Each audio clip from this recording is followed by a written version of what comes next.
Décision importante, historique et inédite, oui. Parce que pour la première fois, donc depuis le 6 juin 2017, la justice française reconnaît qu'écrire que Robert Faurisson, ce négationniste professionnel, est un falsificateur, un menteur professionnel, un faussaire de l'histoire, est conforme à la vérité. La justice, non pas aujourd'hui fait de l'histoire, mais reconnaît qu'aujourd'hui nier le génocide juif n'est pas conforme à la vérité, évidemment historique, mais que c'est aussi une question de droit.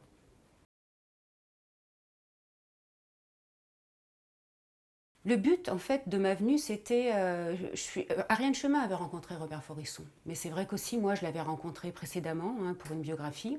Le but, c'était de le décrire un peu, qui est cet homme, qui est ce provocateur né, en fait, mais aussi d'insister, moi j'ai voulu vraiment insister sur cette méthode qu'il prétend historique et scientifique. Et justement, je voulais montrer avec les documents que j'ai amassés, les témoignages, et cette façon de décrypter, forissonienne en fait, les sources, je voulais montrer que c'est totalement à l'inverse de notre méthode historique. C'est-à-dire que Robert Faurisson part d'un postulat, et c'est ça qui déjà ne convient pas du tout. Pour lui, les chambres à gaz n'ont jamais servi à exterminer des hommes. Et à partir de ce postulat originel, faurissonien, il va interpréter les documents.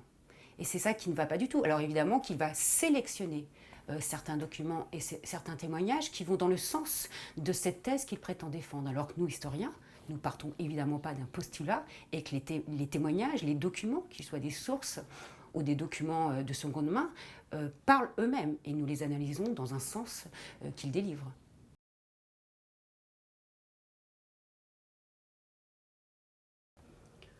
Robert Faurisson, qui est Robert Faurisson, cet homme qui est né en 1929?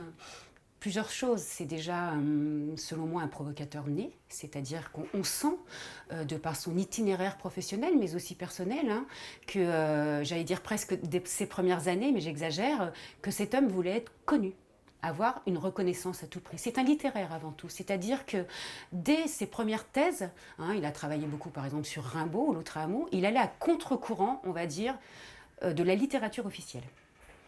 Ça a fonctionné un tout petit peu, il a fait quelques scandales, il a eu quelques réponses dans le monde, mais ça ne lui a pas convenu. Il n'était pas assez médiatisé selon moi. Donc avec ce sujet, entre guillemets, des chambres à gaz, il faut rappeler qu'il est maître de conférence, Robert Faurisson, en littérature du XXe siècle. Il n'est pas historien, comme certains peuvent le prétendre.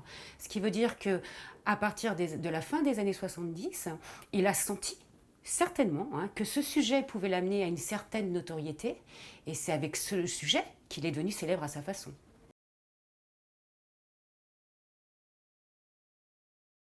La postérité, qui sait, sont des quadragénaires, on va dire. Je pense notamment à Dieudonné Mbala Mbala, qui l'a accueilli quand même. Il faut se rappeler de cette scène mémorable sur le Zénith. C'était en décembre 2008. Robert Faurisson est monté. Donc il y a eu vraiment une alliance qu'on connaissait, nous, mais c'est vrai que là, elle a été plus que révélatrice. Je pense aussi évidemment à Alain Soral, qui est plus que proche. Je pense aussi à un homme comme Paul-Éric Blanc-Rue. Donc ce sont des hommes qui défendent évidemment le négationnisme sous couvert soi-disant de vérité historique, comme tous le font, mais avant tout pour assouvir un antisémitisme forcené et pour rentrer de plein pied dans les théories conspirationnistes. Le mythe du complot juif en l'occurrence avec le négationnisme.